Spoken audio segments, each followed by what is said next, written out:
സർവശക്തനായ ദൈവത്തിൻ്റെ അതിപരിശുദ്ധ നാമം അതിയായി മഹത്വപ്പെടുമാറാകട്ടെ.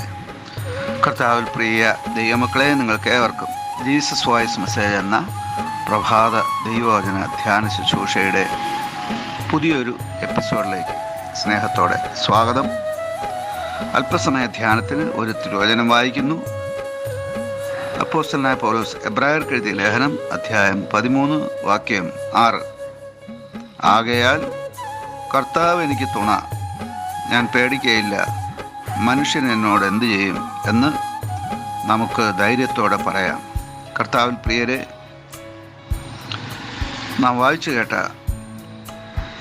സത്യവേദ പുസ്തകത്തിലെ എബ്രായർ 13 അധ്യായം 6 വാക്യത്തിൽ ഒരു കർത്തൃശിഷ്യൻ്റെ അഥവാ അപ്പോസ്തലൻ്റെ പ്രഖ്യാപനമാണ് നാം കേട്ടത്. ഇത് ഒരു വിശ്വാസ പ്രഖ്യാപനമാണ്. ഇത് ദൈവത്തിൽ ആശ്രയിച്ചുകൊണ്ടുള്ള ഒരു സമർപ്പണമാണ്. ആ സമർപ്പണത്തിൽ ഇവിടെ പറയുന്നത്, ദൈവം എനിക്ക് തുണയായിരിക്കുന്നു, അതുകൊണ്ട് ഞാൻ പേടിക്കുകയില്ല. മാത്രമല്ല, ദൈവം എനിക്ക് തുണയായിരിക്കുന്നത് കൊണ്ട്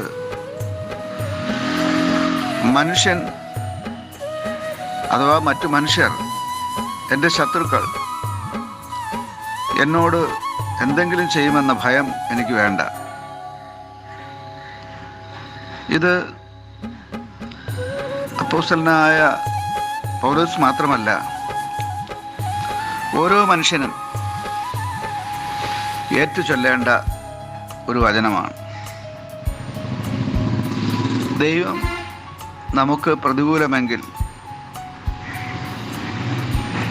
മറ്റാരും തന്നെ നമുക്ക് അനുകൂലമായിരിക്കുകയില്ല. എന്നാൽ ദൈവം നമുക്ക് അനുകൂലമെങ്കിൽ മറ്റാരും തന്നെ നമുക്ക് പ്രതികൂലമാകാനും ദൈവം സമ്മതിക്കുകയില്ല. ആ ഒരു ഉറപ്പാണ് ഈ വചനം നമുക്ക് നൽകുന്നത്. ഇവിടെ അപ്പോസ്തലൻ പരിശുദ്ധാത്മാവിൻ്റെ നിറവിൽ വിശ്വാസ പ്രഖ്യാപനം നടത്തുകയാണ്.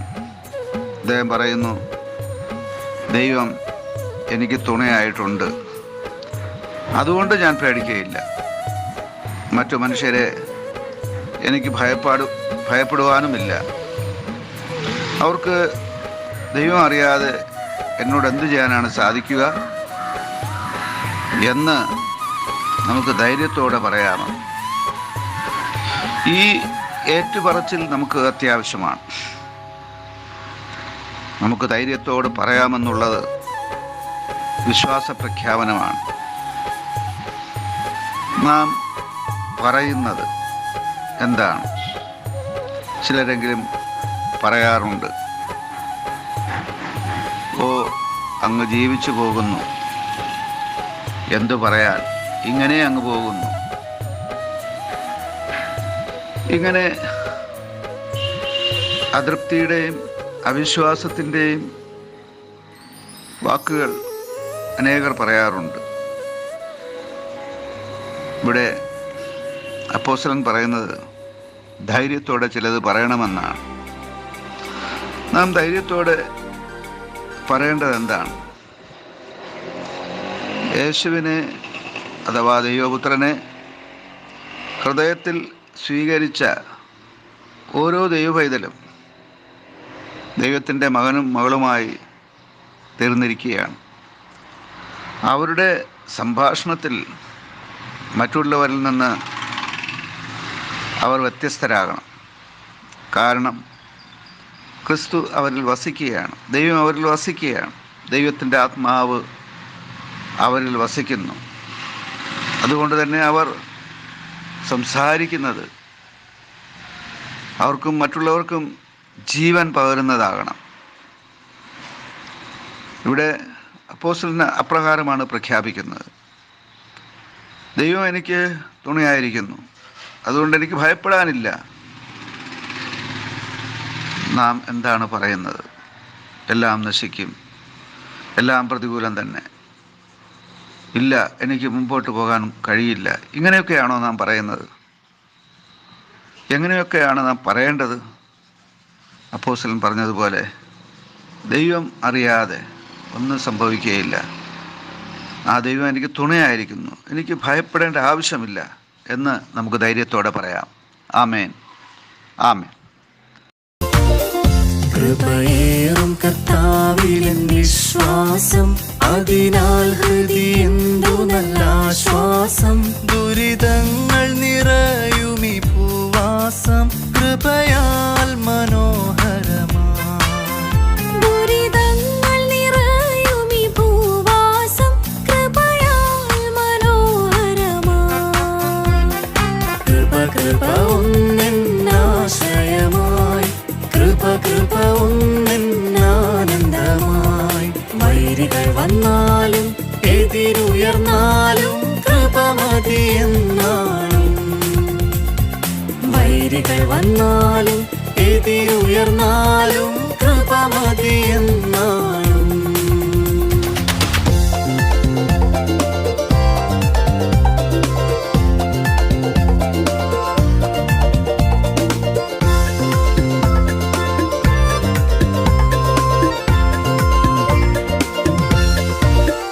ബലഹീനതയിൽ നല്ല ബലമേകും, മരുഭൂമിയിൽ ആനന്ദ തണലാകും.